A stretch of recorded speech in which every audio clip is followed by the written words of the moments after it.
of facts. Yes, and it is a statement that asserts something to be true or false and can be verified through evidence. Claim of facts, a statement that advocates for a particular cause of action to a problem. And now, let's proceed to the last types of claims, which is claim of value. A statement that expresses a judgment or opinion about saying things, word, important,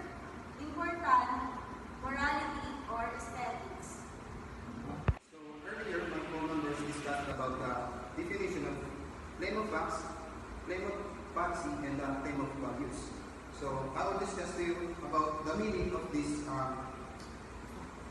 example. So we provided some pictures here. The Earth orbits around the Sun.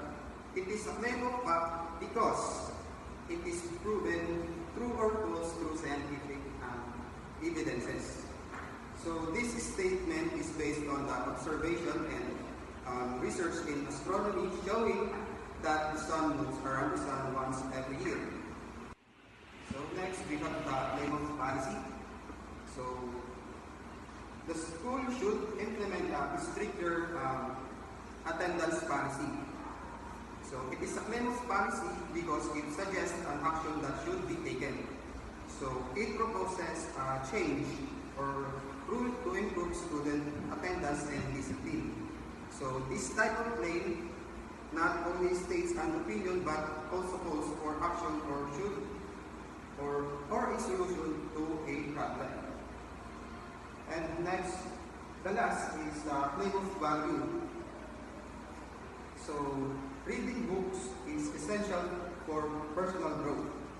So it is a claim of value because it expresses a judgment or opinion about the importance of reading.